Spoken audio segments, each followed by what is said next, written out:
For more than half a century, Japanese horse racing has lived through the epic and the sorrow. The pursuit of the arc is both. You might be wondering, how is it both? After all this decade, Japan has never won the arc. Even people who don't watch horse racing know it is a curse for Japan. But under the relentless challenge lies a series of bittersweet, complicated stories. As this year's arc approaches, let us unveil the half-century struggle of Japan's challenge. A history of heartbreaks and destiny, a dream so conflicted that perhaps not even Japan truly understands it. In 1969, Speed simply stepped onto the stage of the arc and finished 11th, and in the next 29 years, only Meijiro Musashi and Sirius simply had tried. Their goal was not necessarily to win. Back in Japan, the sport was still learning to stand. These challengers were pioneers, proof that Japan wanted to connect with the world. And in 1981, their first international race, Japan Cup, was created with the intention of testing itself against the world. But just like the challenge toward the arc, Japanese horses were utterly outclassed. Not even that, the winner of the first JC was an American horse no one had even heard of, but won it with the record-breaking fashion. So racing in Japan was clearly still in preparation, and the arc was a distant star on the horizon. Until 1999, with the rise of El Condor Pasa, Japan's challenge to the arc finally took its first true form. The 1990s was the biggest generational shift the sport had ever seen, with Ugly Cap igniting a national racing fever. Waves of star horses made Japanese racing enter its golden era. The Arimakinen became a cultural spectacle, drawing the largest betting pools anywhere in the world. Therefore, by the end of the decade, the golden generation arrived, and in the heart of this generation, El Condor Pasa stormed the Japan Cup with the largest winning margin at the time, and decided to compete in Europe the following year. To Europe, it was truly shocking for them. They never imagined a horse from Japan would come here, compete, and just destroy horses that they thought were good. It is said that before the arc, the jockey of Speed simply came to Paris and told El Condor Pasa's team, "I have to come here because I never thought I would live to see Japan come into the arc as a favorite, and I am moved beyond words." The story, the hype, everything made Japan decide to broadcast the arc live for the first time. So when the gate opened, El Condor Pasa leapt to the front. The 1999 arc was stacked with legends. Daylemi, Fantastic like Greek Dance, many have made their name into the racing history. Yet down to the final straight, El Condor Pasa was able to lengthen his lead. Only in the final meters did the French champion Monju cash in. Japan finished second. 2 years ago, had anyone suggested the Japanese horse could conquer the arc, the idea would have been laughed away. But the truth is right there. And it was this moment, this very moment, the dream was etched into the very soul of Japanese racing. Afterwards, Japan's passion for expanding toward international racing grew dramatically. Just 3 years later, Manhattan Cafe was sent and finished 13th. The following year, Tap Dance City finished 17th. And in 2005, the vibrant sport witnessed deep impact. How do I describe deep impact? The hero of Japan, the Triple Crown winner, the horse whose odds never once drifted higher than 1.3. The horse redefined what Japanese racing would be. Before Deep Impact, Japanese racing often felt like an imitation of Europe or America, but with him, Japan found its true identity. And after achieving every honor he could, Deep Impact, carrying the dream of an entire nation, came to challenge the arc. The word challenge did not feel right. The 2006 arc was not stacked with invincible champions. The ground was firm and perfect for high-speed runners. Japan was certain they were going to win. Deep Impact's odds was driven to 1.0 for a long time in Japan. Even at midnight, the broadcast still had millions tuned in, but the 2006 arc surprised everyone in a way no one expected.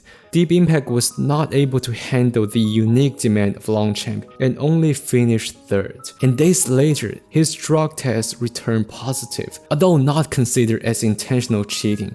His finish still need to be stripped. What was supposed to be Japan's crowning moment became its greatest humiliation. It was this very moment the dream turned into a curse.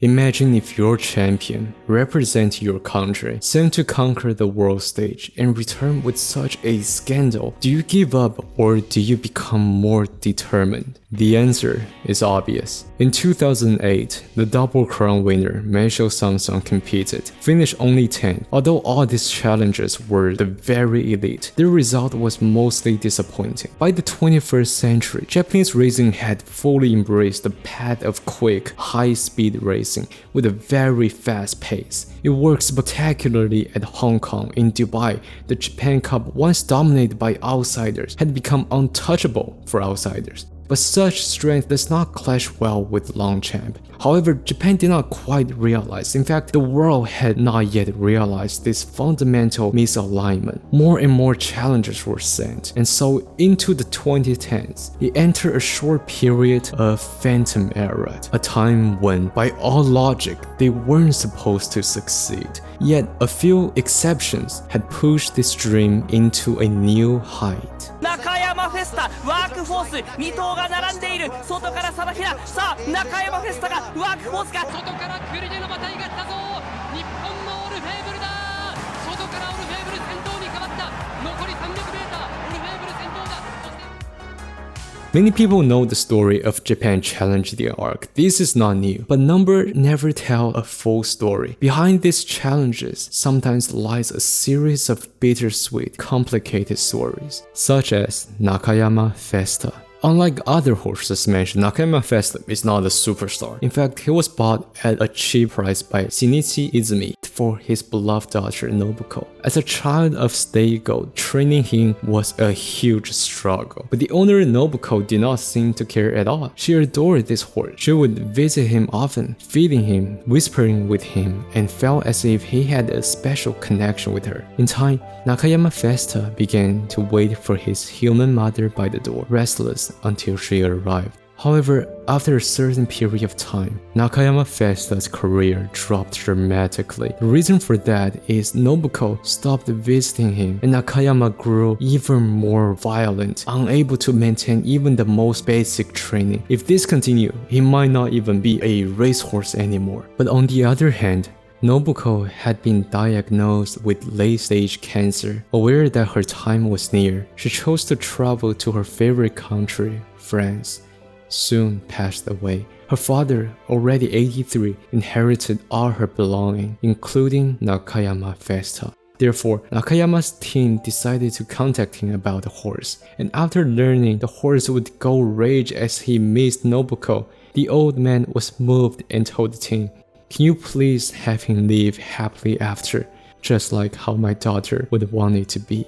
From that day forward, he brought other family members to Nakayama. They whispered to him, played with him, treated him like what Nobuko used to do. And Nakayama Festa, looking around at the family member and not seeing Nobuko's face, as if he understood something, started to calm down and train. And it was the only time Nakayama would actually obey his trainer. The trainer later recalled it as such a miracle. And he also felt something, decided to send Nakayama to the arc. Not for the glory of the nation, but simply wanted to have him run on the soil Nobuko loved so dearly. In 2010, Nakayama shipped to Longchamp alongside Japan's rising star, Victory Pizza. This time, even Japan did not have higher hope on him compared to Victory Pizza. But in the land his owner had dreamed of, Nakayama ran the race that would be written into the history. 中山フェスタがワークフォースが中山フェスタ2番手ワークフォースわずかに先頭ワークフォース先頭中山フェスタ2番手中山フェスタ2番手だ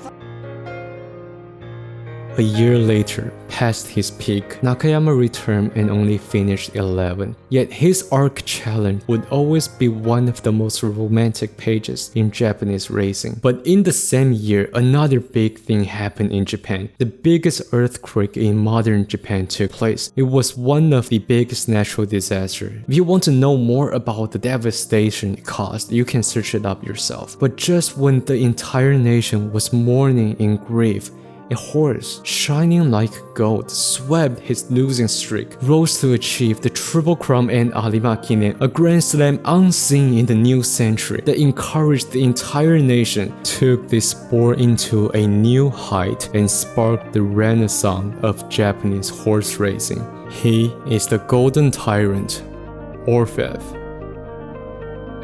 On the track, Orfevre is just the biggest athletic freak. オルフェーブル失速していきます。ガマのかなり外目を通ってオルフェーブル失速して、しかし盛り返そうとして。 In the Hanshin Daishoten, one of his most famous races, where he gave up 15 lengths on final turn, only to reel them all in with frightening ease. After his sensational classic run, once again Japan put their faith onto their Triple Crown winner. Jumping into conclusion, Orfevre is the horse that can win the arc. When the gate opened, because Orfevre was at the most outside gate, he lingered at the very back before unleashing his final spring. And at the final stretch, he easily passed all other competition. The arc belonged to Japan. The dream is real. Psych. He decided this is not fun at all, therefore veered inward violently, slammed right into the rail that forced a sudden drop of speed, and at the final meters, millions of Japanese viewers experienced the most up and down emotion within seconds.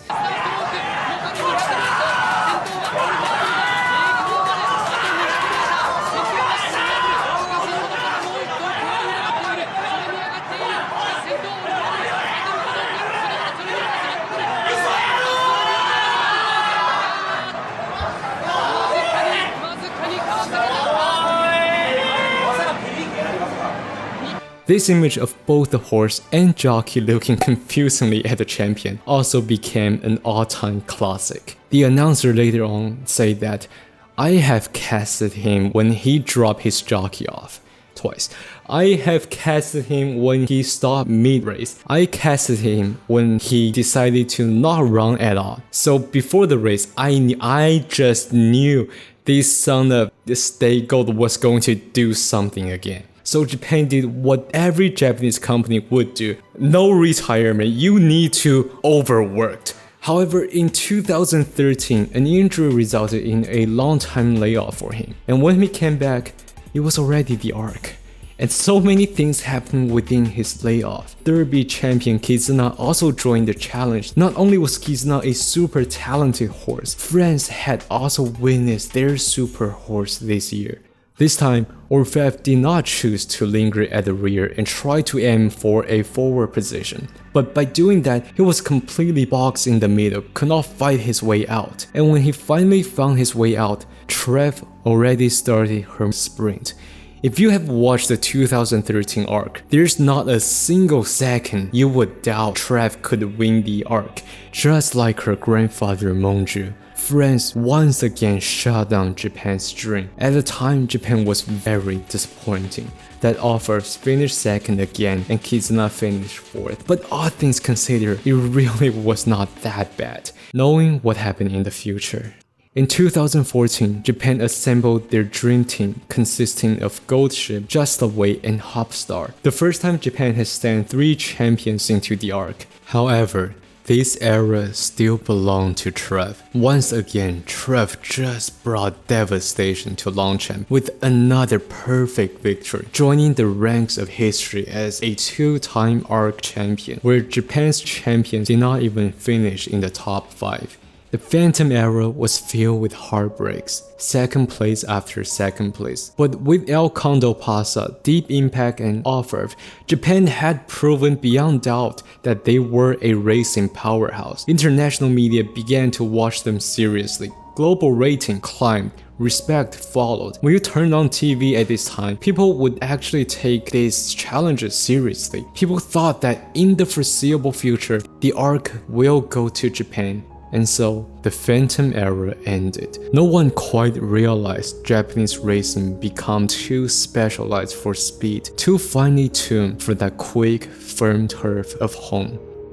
More horses challenged afterward. Makahiki in 2016, Satono Diamond in 2017. Both were highly anticipated, but along with Clincher in 2018, they all got double digit. By 2019, Japan sent 3 horses, but in the end, most of the challengers were at the bottom. In 2020, Diadre attempted a long-time overseas campaign like El Condo Pasa, but she could do no better than 8th. 2021, the arc was at the 100th anniversary. Japan also sent 2 horses in response, Deep Bound and Chronogenesis, which Chronogenesis is a daughter of an arc winner, but almost like an anime twist. The German horse Torquato Tasso shattered France's fortress in its 100th anniversary as one of the biggest upsets, and Chronogenesis managed to finish 7th, with Deep Bound finished last. In 2022, Japan for the first time sent 4 of the challengers. They were title holders,